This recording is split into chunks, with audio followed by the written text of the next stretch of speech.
Boa tarde, meus irmãos, minhas irmãs. Que a paz e o amor do Mestre Jesus continue envolvendo os nossos corações, que a espiritualidade interior esteja nos acolhendo, nos protegendo. Boa noite também aos irmãos do grupo que nos acompanham. Sejam todos bem-vindos. Vamos dar início aos estudos de hoje, do Livro dos Espíritos, com a leitura da mensagem que recebemos em uma das nossas reuniões mediúnicas. Amados, paz seja convosco. Que a luz imperecível de Jesus possa resplandecer em vossos pensamentos. O pensamento, meus amados, é algo de um valor que muitas vezes não refletimos. O pensamento é matéria, se materializa. Escolher os pensamentos é buscar a evolução, rechaçando pensamentos de baixa vibração, pensamentos viciosos, e até mesmo aqueles que trazem a ilusão de prazer são pensamentos que sabotam o ser, que fazem com que um tempo valioso se esvaia. Os pensamentos de medo paralisam a alma, trazem sempre o olhar para o negativo, para a violência, para o ódio, até mesmo a morte, fenômeno natural pelo qual todos passam. Pelo medo se tem um olhar extremado de dor, de separação.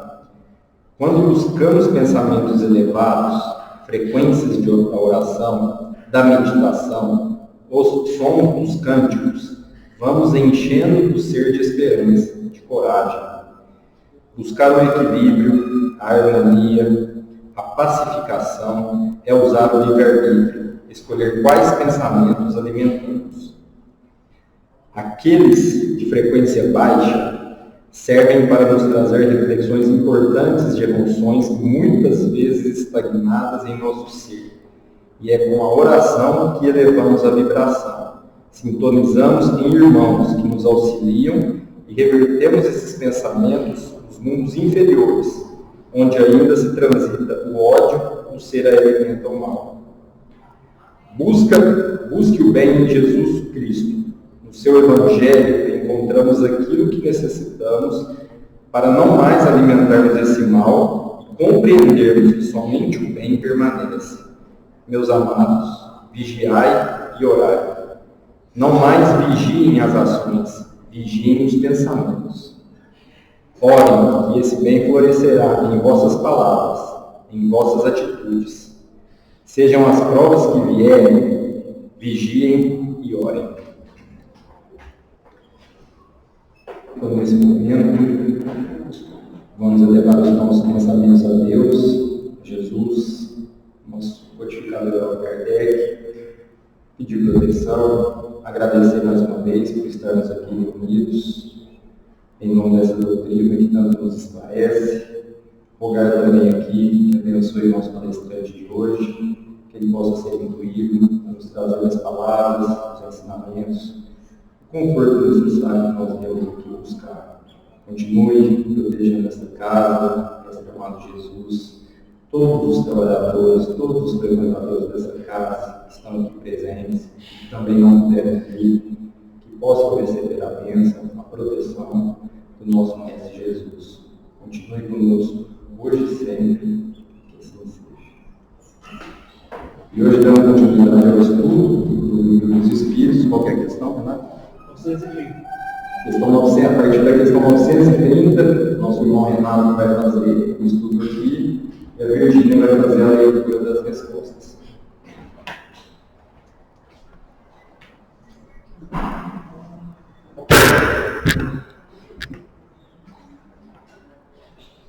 Boa tarde a todos. Não, tá bem. E feliz pela mensagem aí, bacana, né? Uma frase antiga que diz que o universo é mental, né? Nosso pensamento vira ação.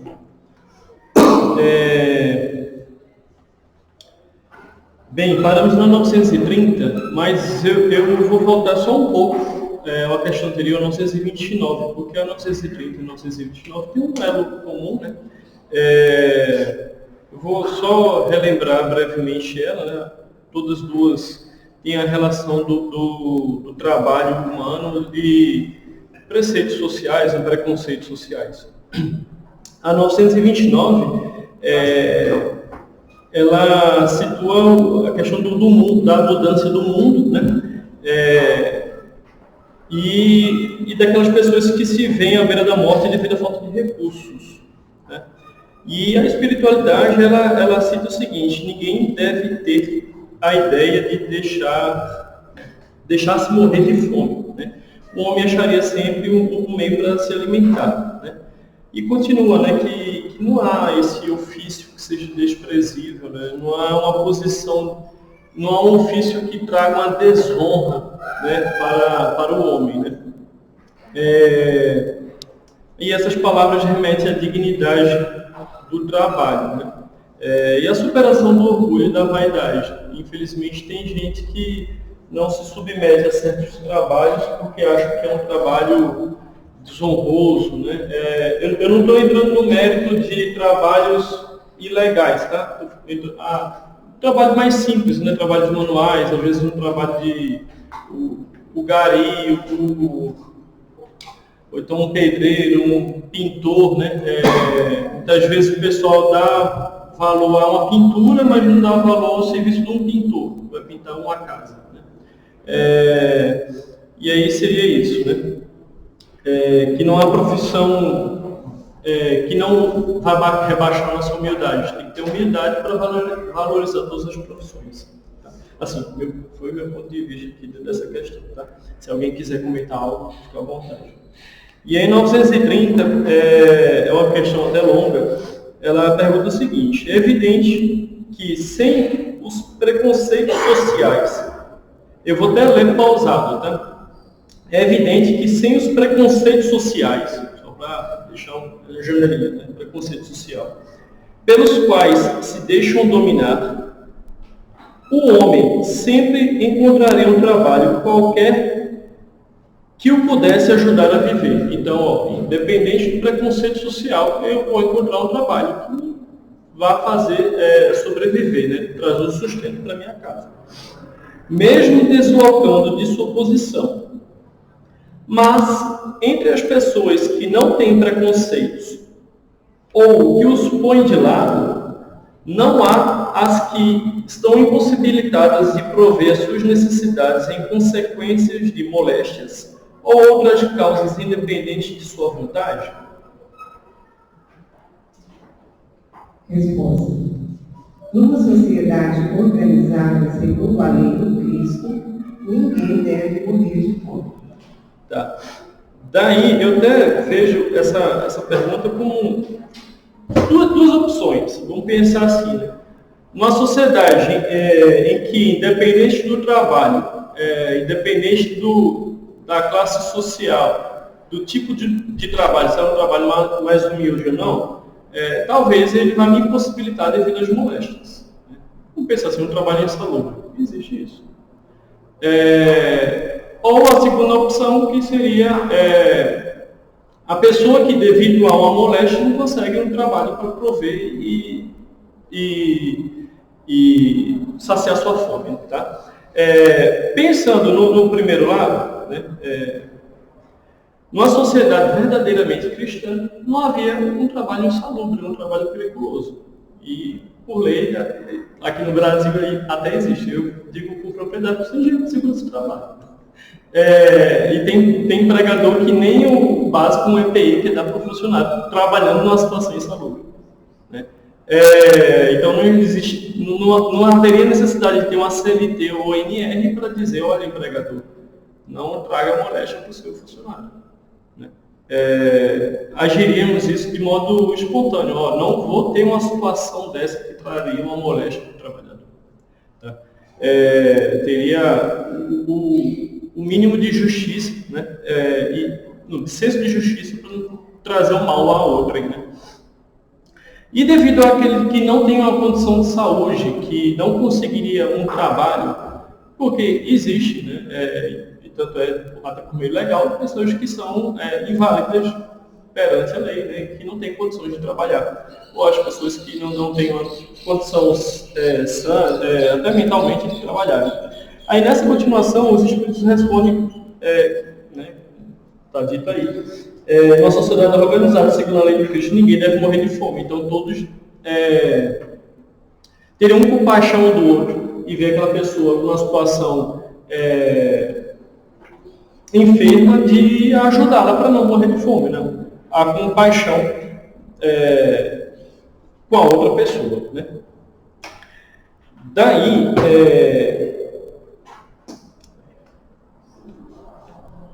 voltando até um pouco antes que Kardec fala, né, que a caridade não é só o fato de dar uma esmola ou de ajudar só a pessoa ali, toma aqui um dinheiro para você não morrer de fome, só por dar, né? Ela vai muito além do que isso daí, né? É uma prática de benevolência e indulgência do perdão, né? A solução para o problema social não está apenas em mudar, vou ter uma mudança aqui legal só para sustentar o indivíduo, e sim uma mudança moral da gente ter essa caridade implícita em nós para ajudar o próximo, beleza? Assim, do ponto de vista, se alguém quiser comentar, fica à vontade. Tem compreender? Hã? Tem compreender? Tem. Com uma organização social previdente e sábia, o homem não pode sofrer necessidades, a não ser por sua culpa. Mas as próprias culpas do homem são frequentemente o resultado do meio em que ele vive. Quando o homem praticar a lei de Deus, disporá de uma ordem social fundada na justiça, na solidariedade, e com isso ele mesmo será melhor. Aí aqui ainda cita um item anterior, a questão 793, que ela fala justamente da lei do progresso, né, que é um item que fala da civilização, né, que seria justamente isso. Citei que seria uma sociedade organizada que não precisaria nem haver uma lei para dizer, olha, ajuda o próximo. E sim seria algo implícito nós, a transformação nossa moral para fazer a caridade de modo puro para o próximo que tem uma necessidade.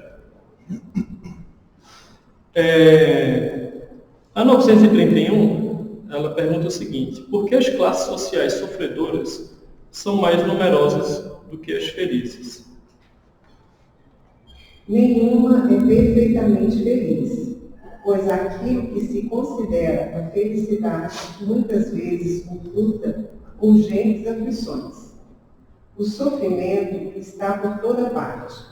Entretanto, para responder ao teu pensamento, direi que as classes a que chama sofredoras são mais numerosas porque a terra é um lugar de expiação. Quando o homem a tiver transformado em morada do bem e dos bons espíritos, não mais será infeliz nesse mundo, que será para ele um paraíso terrestre. Então, como está dizendo, né, a Terra é um mundo de aprendizado, né? Tem no Evangelho, há muitas moradas na casa do Pai. E a dor, longe de ser uma punição, é apenas um instrumento dessa evolução espiritual, né? Tem gente que segue pelo um lado, não entrando na esfera política, tá? Mas, por exemplo, com alguns pensadores como Rousseau, Engels, né? Que acreditava que a transformação social ela vem através de revolução externa, né? Porém, se a gente pensar do lado espírita, essa revolução é muito mais interna do que externa, né? Há uma semelhança, eu não sei se alguém já leu, é um livro muito bom chamado Bhagavad Gita, que Krishna ele orienta um príncipe chamado Arjuna, né? Aruna, né? Não sei como é que é a pronúncia em hindu, dá essa renúncia do ego, né? Dessa ação desinteressada do dever de discernimento com a fé, essa revolução interna. Ele está meio que numa guerra contra o egoísmo, contra a inveja, contra esses pensamentos esses sentimentos não muito positivos, perante a vitória da caridade, da benevolência, do perdão, né? Semelhante a isso, aí eu até gosto de citar outros filósofos, outros pensadores, até para eu sei que tem gente que não gosta muito, mas até para elucidar que o que está aqui no Livro dos Espíritos e o que Kardec codificou, abrange tanto filosofia como outras religiões, porque é um caminho único, reto, íntegro, que é o caminho de Deus. Aí, citando, em analogia também junto com isso, Siddhartha Gautama até ele fala, né, que uma das 4 nobres verdades é a vida é sofrimento. E aí o pessoal até pensa assim, mas esse sofrimento, não é muito positivo pensar a vida é sofrimento, né? Meio pessimista pensar dessa forma, mas não, é um ponto de partida para a superação do sofrimento, tá? Pelo meio do autoconhecimento e prática do caminho do bem. Tá?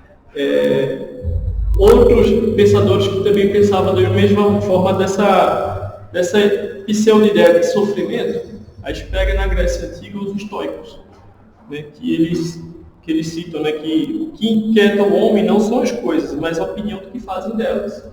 Então aquilo que para mim pode ser o sofrimento, às vezes é só um véu de ilusão da minha mente, de achar que aquilo ali é um sofrimento e não pensar que aquilo ali é algo transitório. Então essa não é a ação sofredora, né? A interpretação de como a gente interpreta aquela ação, em aspas, sofredora. Tá?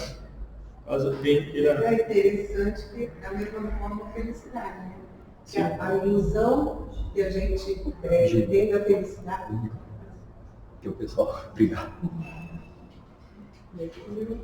Interessante também a felicidade, né? Que a gente às vezes se ilude com a felicidade terrena, acha que o outro é muito feliz e não sabe que tem contrários também. Sim. E hoje, uma coisa também da gente considerar que é aparentar felicidade, né? Mostrar às vezes uma felicidade atrás daquela aparência do que se expõe, às vezes em redes sociais, tem muita dor, tem muito sofrimento. Sim. Né? Então, é interessante que alguém fala que nenhuma é perfeitamente feliz. A gente sabe que a felicidade Sim, como a Virginia comentou, né? Às vezes a felicidade está só em rede social, mas não tem como a gente mentir para nós mesmos. Né? Não tem como você chegar para frente do espelho e dizer, eu sou feliz, não estando feliz. Tem um espiritualista que eu acompanho, ele até fala assim, como é a noite, como é o deitar na cabeça do travesseiro de um profeta, né? De Jesus, de Buda, de Moisés, desses grandes homens. Como deve ser o deitar na cama desses homens? Uma mente dele está em perfeita paz, em perfeito sossego, né? Porque, diferente de nós, a gente deita na cama e fica pensando nas coisas terrenas. Né? Não, eles deitam, acho que na cama já pensando na expansão da consciência. Eles sim estão na verdadeira felicidade. Tá? Outra pessoa que também fala desse pseudo-sofrimento é Santo Agostinho. Né? Que ele vê que o sofrimento, na verdade, é um caminho de purificação. Né? A felicidade mundana é passageira. Né? A verdadeira alegria está no repouso de Deus. Né? Daí, eu vou até contar um pequeno conto, que é o seguinte, tem um filósofo e 2 alunos, né? E o filósofo chega para os alunos e fala, quando vocês chegarem a certo nível de conhecimento, eu vou levar vocês para conhecer o sábio, está lá no alto da montanha. Né? Em toda história, né, o sábio está sempre no alto da montanha. Aí, beleza, chega a certo dia, ele falou, não, vamos lá conhecer o sábio. E aí eles estão subindo na montanha, eles vão de manhã cedo, porque a montanha é longa, e no caminho eles veem um pastor tangendo um rebanho de porcos. E tem um porquinho que ele tem uma perna, né? E o pastor lá não vai estar assim no porquinho para ele amarrar, porque ele é manco, né? Nisso aparece um senhor e pergunta, posso levar esse porquinho?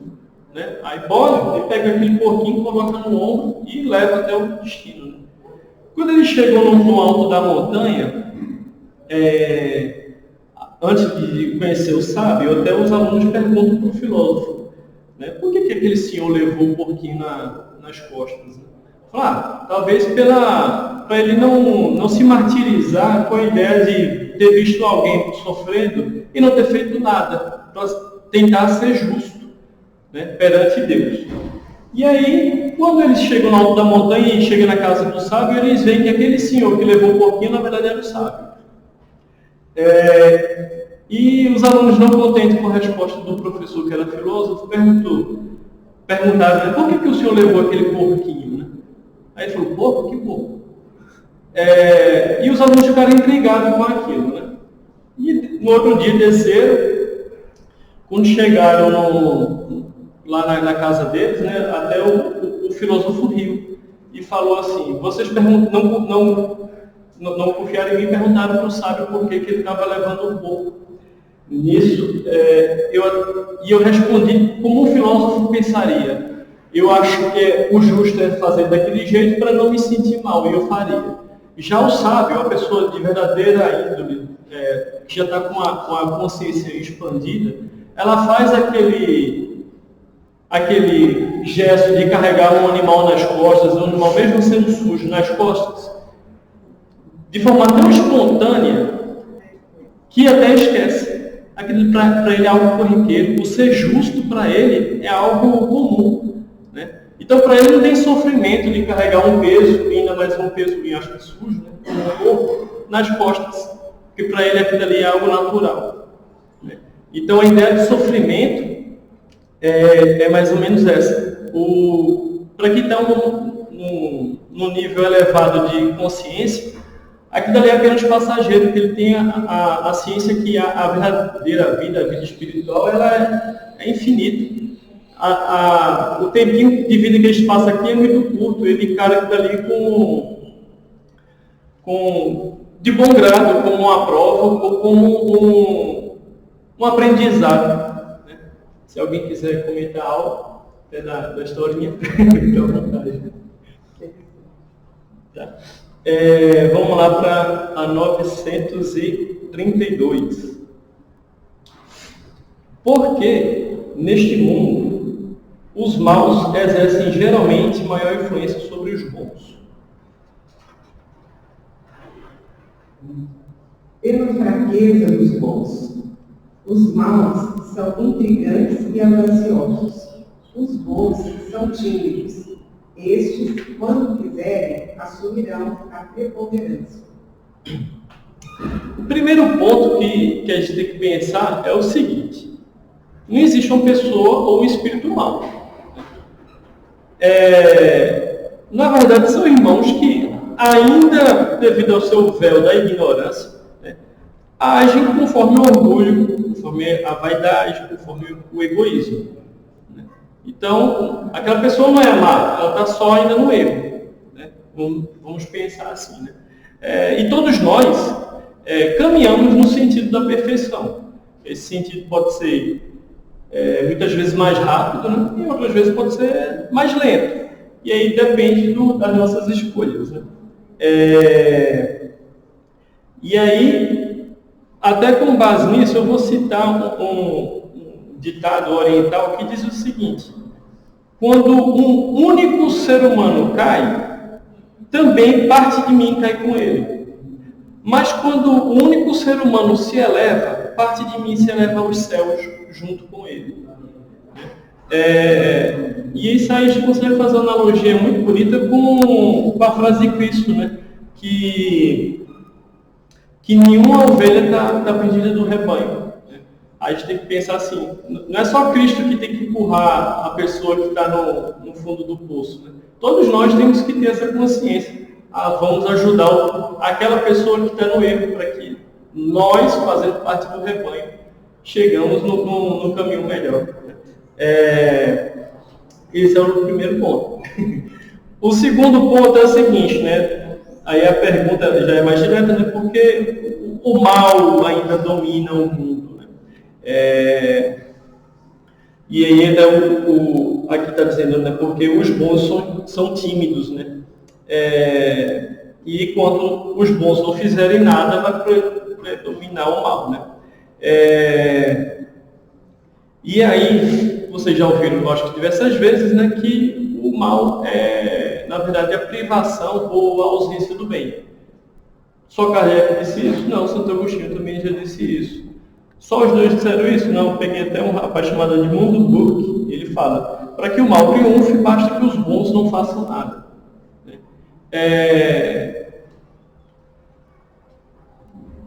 E, com isso, a gente até volta mais um pouco no tempo e lembra da parábola do como é que era?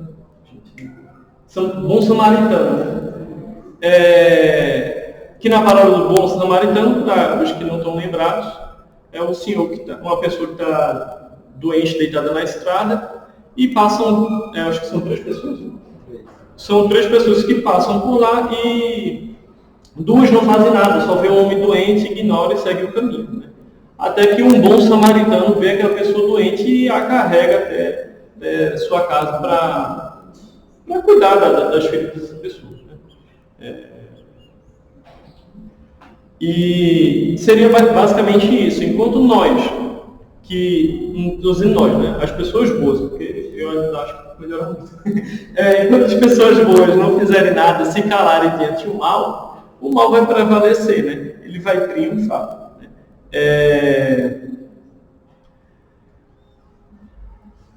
Então, devido a isso, a gente pode dizer o seguinte, né? Aí até você diz assim, Renato, mas você está dizendo que o bem tem que prevalecer, tem que agir contra o mal. Aí meio que não está dizendo o contrário da pergunta anterior, que a revolução tem que ser interna, não externa.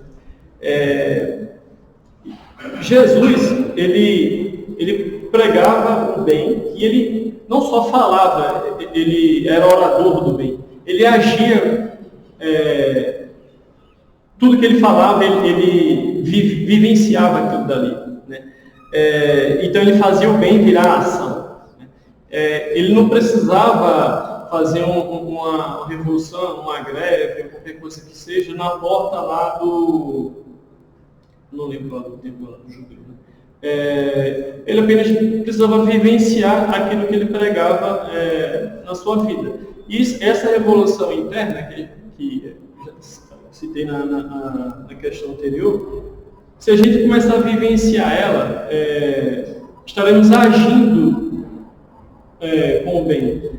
E, consequentemente, né, colocando o bem em ação, tendo perdão para quem erra conosco, sendo mais benevolente, sendo mais caridoso, estaremos fazendo com que esse mal se cale. Caso alguém queira comentar alguma coisa. Renato, quando ele responde que pela fraqueza dos bons, qual o contexto que é essa fraqueza? Porque a forma de botar aqui parece que não é bom ser bom, né? Se somos fracos, né? Então parece que estamos no lugar errado. Eu gostaria de fazer um complemento. Dentro da própria doutrina, né? O que se fala? Que fazer o bem sem propagandear. Sim. Né? Que a mão direita não saiba quando faz a esquerda e tal, enfim. Que a gente acha muita timidez, essa é a verdade. Não é que seja talvez fraqueza. Eu acho que a gente vê muitas obras boas. Se olhar dentro da história do cristianismo, de diversas religiões, nós vamos ver a quantidade de obras que existem hoje, né? Ações da moradia, pastoral da criança, por exemplo, de outra religião, que eu admiro muito, que são verdadeiramente, né, pessoas que estão ali laborando, médicos sem fronteiras, fraternidade sem fronteiras. A gente tem muitas instituições que são ativas, mas isso, pela própria essência do cristianismo, o ensinamento é não divulgar, fazer a caridade silenciosamente. Nós sabemos que isso é para não estimular em nós o quê? O orgulho, a vaidade. Tá? Mas as pessoas que são, como o Renato dizendo, né, ainda ignorantes, que são maldosas porque não alcançaram uma evolução, elas se mostram sem medo. Quando alguém levanta o dedo e fala para uma mulher, uma ministra, horrores, essa pessoa ela é destemida. Quando ele rebaixa a questão do racismo, do machismo, do ódio, ela não tem medo. Ela não tem medo. E a gente sabe que as pessoas estão fazendo movimentos a favor de combater a pobreza, combater a desigualdade, mas essas são violentamente atacadas. Então, eu acho que a gente tem que fazer o bem e fazer que nem a galinha, cantar alto. Porque ela canta. E aqui, Denise, essa questão que o Luiz colocou da fraqueza, né? A fraqueza no sentido aqui de que o bom, a pessoa boa, aquela que já, vamos dizer assim, já compreendeu, né, o que é o bem, eu acredito que é no sentido da fraqueza de não ter reação, vamos dizer assim, de você não se rebaixar ao nível do mal. Eu sou bom, é uma fraqueza minha, mas como se diz, os últimos serão os primeiros, né? Os últimos estarão no reino dos céus. Então é a fraqueza, não que o bom é fraco, que a pessoa boa é fraca, é no sentido de que o bom é fraco, de não querer revidar o mal, de não querer rebaixar o mesmo nível do mal, que é audacioso, intrigante, mas continuar nessa seara do bem, com essa fraqueza, vamos dizer assim, mas seguindo, trilhando o caminho que o Cristo nos deixou. Eu acho que é mais ou menos nesse sentido. A lei de ser mansos, né? Sim. Sim. Essa mansidão que nos é pedido também, né? É Nesse sentido, né? É porque a intenção que você falou, a fraqueza, por exemplo, que é uma coisa ruim, né? Você fica assim, como que o bom é fraco, né? É no sentido aqui de não reagir, pagar o mal com o bem, não retribuir o mal com o mal. Então... É o princípio da não violência. Né? Seria isso como o Fleto falou. Quando você fala aí, tem essa passagem, né, que diz claramente: aqueles serão subidos, né? Então, a gente está sempre numa postura assim, de humildade, assim, de refrear os impulsos da vaidade. Mas eu acho que as ações boas têm que ser difusas, sabe? Sim. Eu acho que elas têm que ser reforçadas, até como antídoto ao mal. É a conclusão que ele põe, né? Quando quiserem, assumirão a preponderância, ou seja, é o que você está falando. Quando a reação for bondosa, mas com energia por aí vai, eles vão assumir essa preponderância. A questão anterior, quando ele fala de homem, quando o homem tiver transformado em morada do bem e dos bons espíritos, não será mais infeliz nesse mundo, será para ele o paraíso terrestre.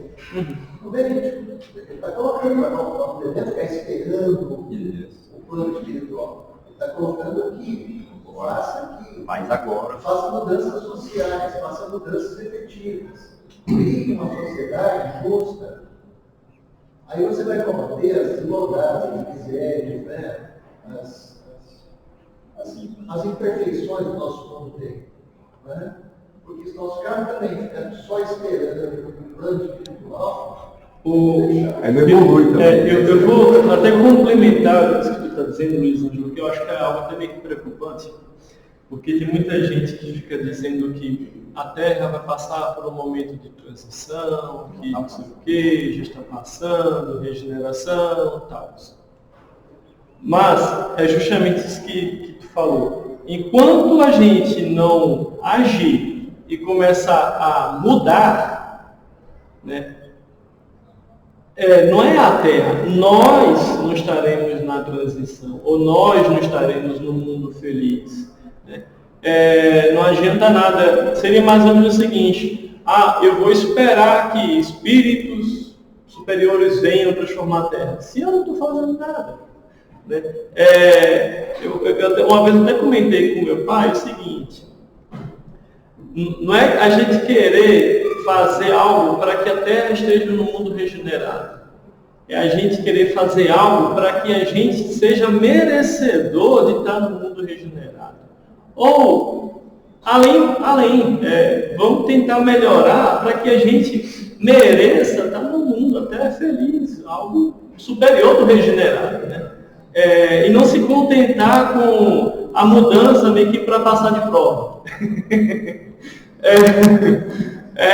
Querer a mudança para estar um nível acima, né? Ser o aluno nota 10. Em relação à ponderação técnica, eu acho que é importante essa colocação, essa própria piada que você nos traz, boa, que a gente está sempre nesse bom e mal, para nós temos que entender que todos nós estamos nos limites dessas duas coisas. Não somos tão maus e não somos tão bons. Sim. E algumas camadas nossas de vida em sociedade são muito bons, mas em outras nós já somos mais difíceis. Então, embora a gente sempre traga aqui esse elemento do bom e mal, né, nós temos um gradiente entre nós. Então, às vezes você coloca, eu sou tão bom, mas todo mundo, né? Senão nem vai sim. aqui, né? Senão a gente não estaria encarnado aqui. Então, às vezes, quando a gente cita o mal, a gente cita aquele o assassino, então, mas nós temos que entender que em algumas esferas da nossa existência, nós também já temos atitudes que são caracterizadas como mal. Né? E é essas imperfeições que a gente vai cuidando para que a gente possa nos desprender disso e desse mundo de regeneração. Porque tem a impressão que nós estamos polarizados, só tem gente boa e gente mal, mas nós estamos nesse. A gente vive no eterno oscilação vibratória, né? É a questão da frequência, né? É O que você está falando, é interessante, porque a frequência. Então, uma hora eu estou numa frequência boa, estou tranquilo, de repente eu tenho uma reação, a frequência baixa. Você sente o ambiente. Sim. Eu acho que está nessa fraqueza dos bons, nessa baixa dos bons, para a gente tentar entrar em contato com essas coisas que a gente liga sendo mal também. Sim. Né? Até complementando isso, a mensagem do início, né? A mensagem dos espíritos, né? Que o universo é mental, tudo está na nossa mente, a gente tem que vibrar sempre com algo positivo, né? Os pensamentos ruins que vêm, a gente tem que, eu estou baixando minha frequência, eu estou saindo da razão. Vamos ponderar, né? E vigiar e orar sempre, né? Que é difícil. 933. 933, né? Se o homem, em geral, o artífice dos seus sofrimentos, se o homem se é o homem, em geral, o artífice dos seus sofrimentos materiais, sendo-a também dos sofrimentos morais? Mais ainda, pois os sofrimentos materiais são, às vezes, independentes da vontade, enquanto o orgulho ferido, a ambição frustrada, a ansiedade da avareza, a inveja, o ciúme, todas as paixões, enfim, constituem torturas da alma. Inveja e ciúme. Felizes os que não conhecem esses dois vermes vorazes. Com a inveja e o ciúme, não há calma, não há repouso possível. Para aquele que sofre desses males, os objetos da sua cobiça, do seu ódio e do seu despeito se erguem diante dele como fantasmas que não o deixam em paz e o perseguem até no sono. O invejoso e o ciumento vivem num estado de febre contínua. É essa uma situação desejável? Não compreendeis que com essas paixões o homem cria para si mesmo suplícios voluntários e que a terra se transforma para ele num verdadeiro inferno? Daí, vou até citar algo que eu já disse na última vez que eu estava aqui no púlpito, que é o pêndulo de Schopenhauer, né? Que é a eterna corrida dos ratos, né? Que o pessoal chama, que é o desejo de ter e o tédio de possuir. E aí você fica naquela luta psicológica de querer ter algo, de querer alcançar algo material e devido a isso fica no eterno sofrimento. E quando consegue esse algo material, como posso dizer assim, vê que conseguiu algo e se desaponta, né? E desaponta e quer mais. E ele fica na corrida dos ratos. Preciso mais disso, preciso mais daquilo. E eternamente ansioso, desapontado e infeliz. Né? Tudo psicologicamente.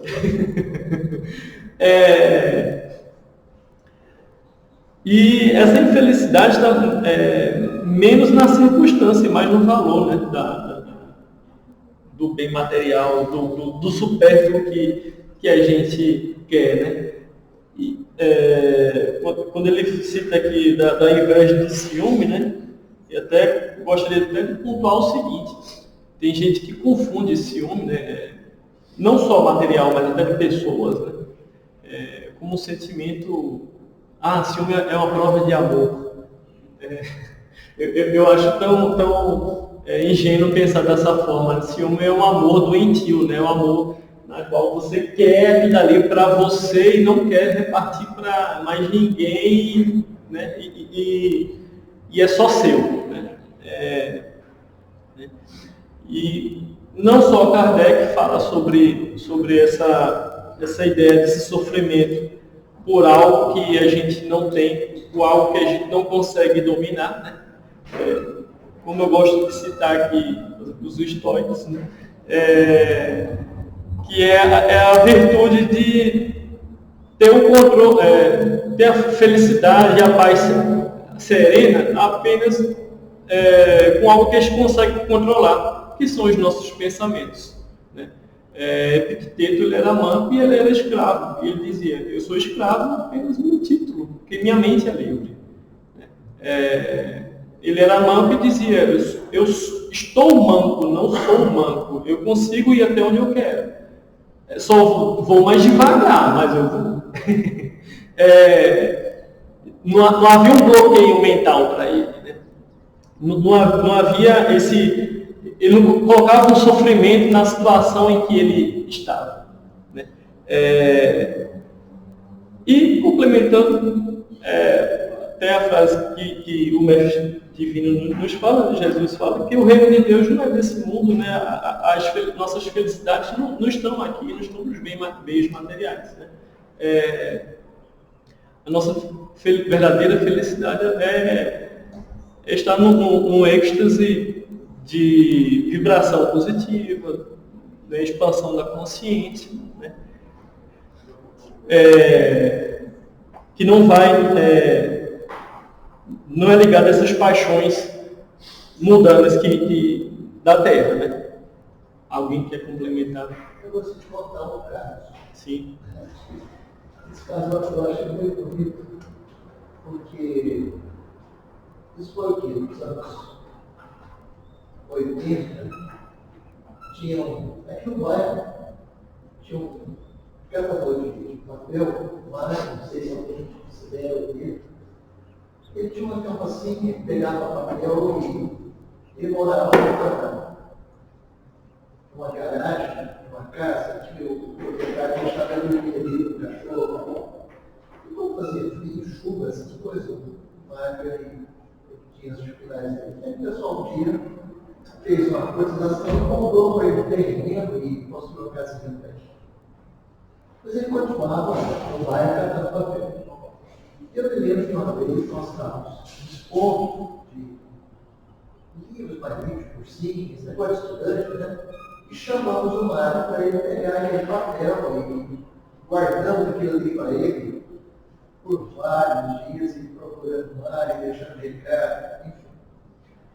O dia que nós tínhamos que desfazer, que não tinha mais como ficar, passou um outro coordenador e nós vemos aquele punhado de papel para o outro foi saindo. Olha, ele estava indo embora no baixo. Olha no baixo, eu assim, nós tínhamos guardado isso aqui tudo para você. O rapaz está levando tudo. E tinha até um pouco de papel que chegou lá.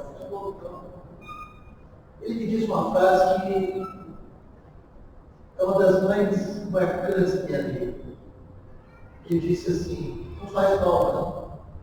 Pode ser que a necessidade dele seja maior que a minha. para quem era morador de garagem, vivendo, né, contribuições, achar que o outro pode ter mais necessidade que ele, é o inverso dessa possessão, desse desejo, sabe? É a simplicidade de saber que o outro pode ter necessidade maior, né? É ele se colocar no lugar do outro, achando que bom que o outro é. Que bom que vai atender. Eu achei aquilo assim. Fantástico. Maravilhoso, maravilhoso. Eu fico feliz até com o que você contou, porque também nosso tempo já se esgotou. Foi um ótimo fechamento da mensagem. Obrigado. Pessoal, agradeço a todos. Tenham uma excelente semana. Lembre-se da frase do Mário. Paz e bem para todos nós. Tenhamos uma ótima semana.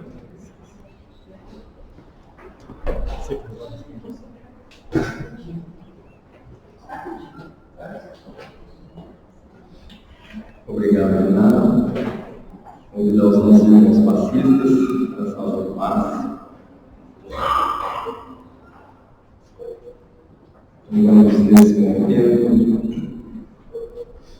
elevar os nossos pensamentos a Deus, Jesus, nosso mestre amado, Allan Kardec, nosso codificador, e rogar proteção, sabedoria, rogar que nos dê muita intuição para que possamos compreender as palavras que lhe foram ditas, possamos vivenciar o Evangelho de Jesus, possamos praticar o bem, amar o próximo como a nós mesmos e buscar na simplicidade das nossas condutas, das nossas atitudes, dos nossos pensamentos, buscar essa simplicidade nos mundos ao redor. Agradecer mais uma vez a essa casa que nos acolhe com tanto amor, com tanto carinho, com tanta paz, que sempre esteja protegido, sempre esteja esse pontinho de luz aqui na terra para nos receber, para nos trazer a realização. E para finalizarmos mais essa tarde de trabalho, de estudo, nessa frequência agradável, vamos aqui fazer a prece que Jesus nos ensinou. Pai nosso, que estás nos céus, santificado seja o vosso nome. Venha a nós o vosso reino, seja feita a vossa vontade, assim na terra como nos céus. O pão nosso de cada dia nos dai hoje, perdoai as nossas dívidas, assim como nós perdoamos aos nossos devedores. E não nos deixeis cair em tentação, livrai-nos de todo mal, hoje e sempre. Permaneça nos envolvendo, mestre amado Jesus, que assim seja.